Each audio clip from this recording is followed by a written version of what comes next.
Welcome to stay home classes. मैं विनय साख।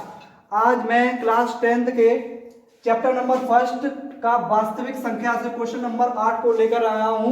उससे पहले के क्वेश्चन 7 तक मैं पिछली वीडियो में दे चुका हूं, तो आप मेरे चैनल में जाकर उन वीडियो को देख सकते हैं। तो क्वेश्चन नंबर 8 को मैं सॉल्व करूंगा। क्या है, किसी परेड में 616 सदस्यों वाली एक सेना की टुकड़ी को 32 सदस्यों वाले एक आर्मी बैंड के पीछे मार्च करना है। मार्च मतलब मिलाना है, ठीक है। दोनों समूह को समान संख्या वाले स्तंभों में मार्च करना है। उन दोनों स्तंभों की अधिकतम संख्या क्या है जिसमें वे मार्च कर सकते हैं। तो दो सेना की टुकड़ी दी गई है, सदस्य दी गई, जिनमें से एक सेना की टुकड़ी जो है उसमें 32 सदस्य हैं और एक परेड में कितने 616 सदस्य हैं, तो दो है। तो प्रथम में मान लेते हैं, प्रथम परेड में सदस्यों की संख्या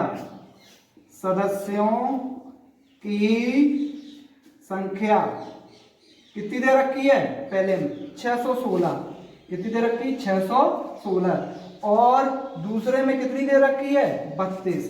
तो यहां पर लिख देंगे दूसरी परेड में सदस्यों की संख्या कितनी है 32।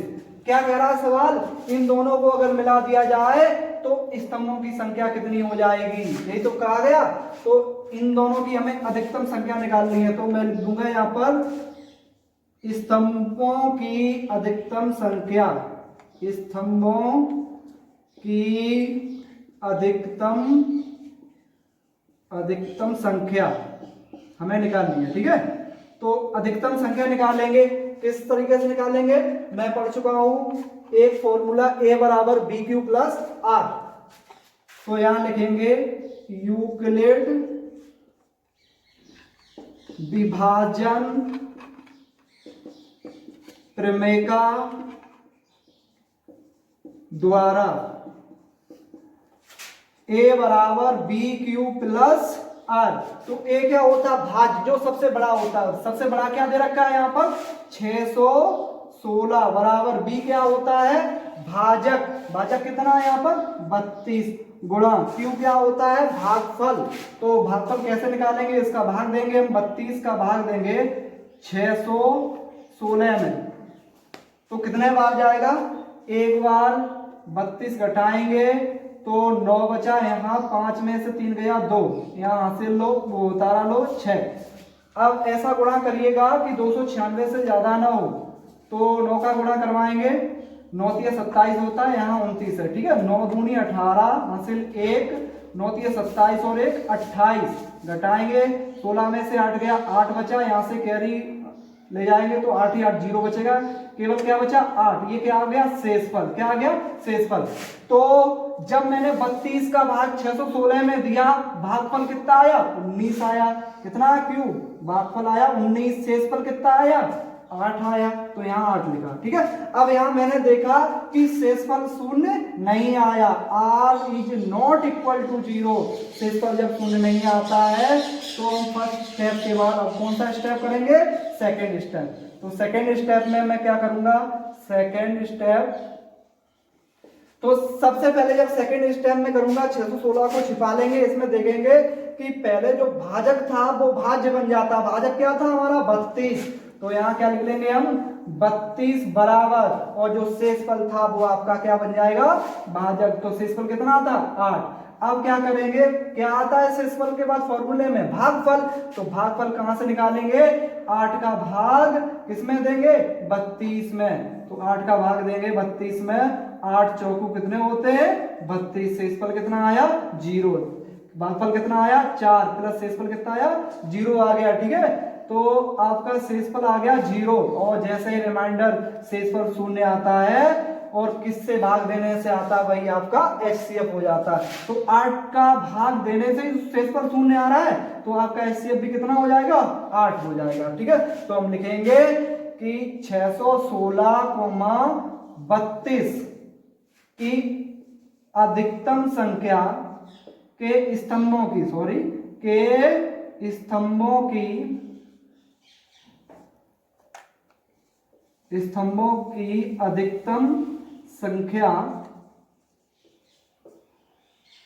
अधिकतम संख्या कितनी हो गई? 8। कितनी हो गई? 8। ये आपका क्या होगा? आंसर हो गया। ठीक है, इसके बाद ये नोट के बाद आगे अगले वाला क्वेश्चन नंबर 9 क्या है? यूक्लिड विभाजन का प्रयोग करके दर्शाइए कि किसी धनात्मक पूर्णांक का वर्ग किसी पूर्णांक m के लिए 3m या 3m+1 के रूप में लिखा जाता है। तो ये क्वेश्चन वेरी इंपॉर्टेंट है। ये क्वेश्चन आपका बोर्ड परीक्षा में आ सकता है। ठीक है, तो इसको जो है बड़ा ध्यान से देखेंगे और वीडियो को लास्ट तक देखेंगे। ठीक है, तो इंपॉर्टेंट क्वेश्चन है ये आपका। कैसे सॉल्व करेंगे? देखो, सॉल्व, माना एक कोई धनात्मक पूर्णांक संख्या मान लो, माना एक कोई धनात्मक पूर्णांक संख्या क्या है? x। माना धनात्मक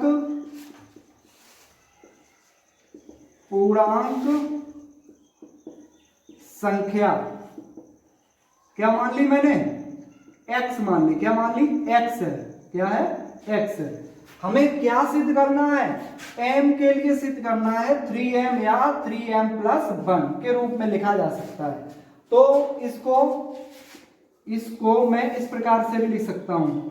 इसको 3m को 3q भी लिख सकता हूं। क्यों लिख सकता हूं? देखो 3 जो है वो क्या है आपका? ये 3 जो है वो है आपका भाजक। क्या है? भाजक। q तो आप जानते ही हो क्या होता है? भागफल। क्या होता है? भागफल। इसलिए मैंने 3q लिख दिया। ठीक है, इसको मैं 3q या क्या लिख सकता हूं? या 3q+1 के रूप में भी लिख सकता हूं। के रूप में लिख सकता हूं। ठीक है, रूप में लिख सकता हूं।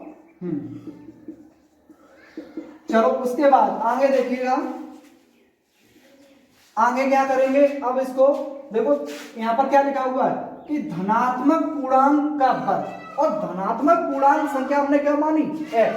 तो यहां पर लिखेंगे x बराबर क्या है? धनात्मक पूर्णांक किसके बराबर लिखेंगे हम? 3q के बराबर। ठीक है, तो क्या कह रहा है? किसी धनात्मक पूर्णांक का वर्ग।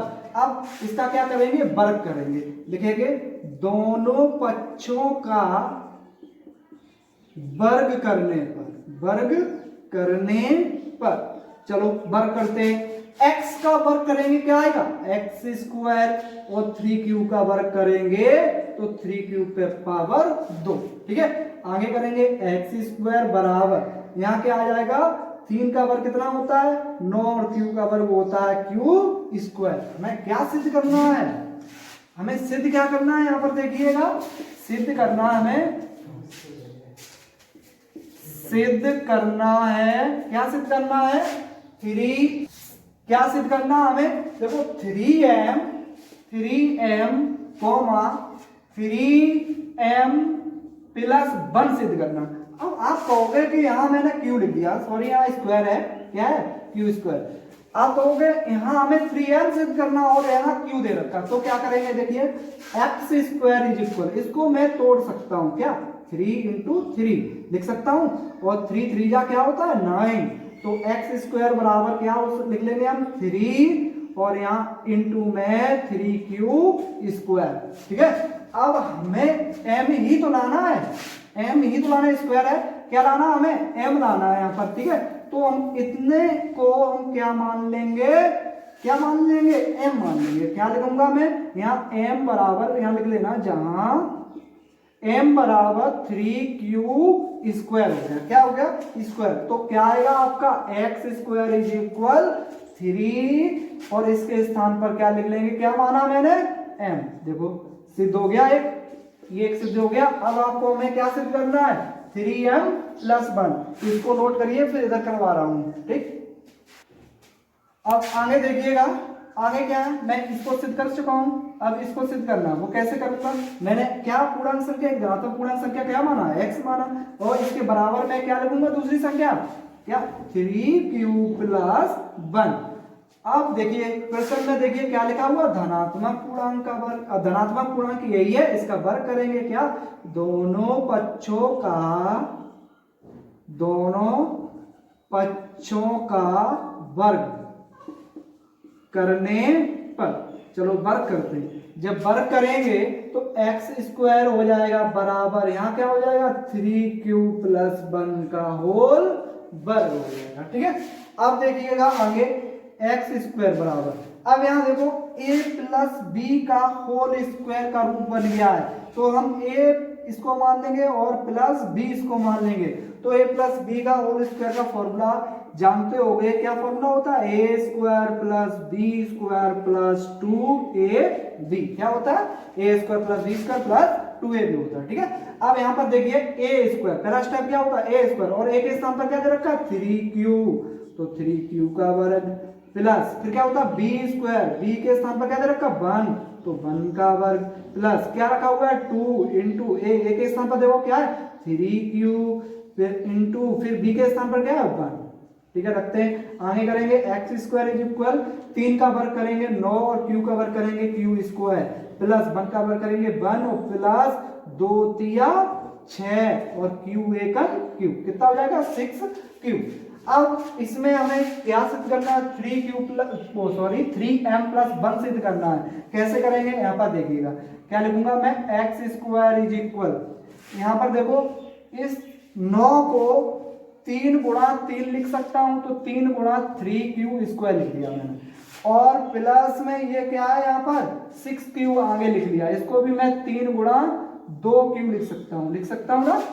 आगे देखिए, अब प्लस का 1 पीछे बचा, प्लस का 1 मैंने यहाँ रख दिया और यहाँ ब्रैकेट का चिन्ह लगा दिया, क्यों लगाया, क्योंकि यहाँ पर ये 3 और ये 3 क्या मिल रहा है, कॉमन मिल रहा है, तो 3 मैंने यहाँ से क्या ले लिया, कॉमन ले लिया, और अंदर क्या बचा, 3q square plus 2q plus 1, ये बचा।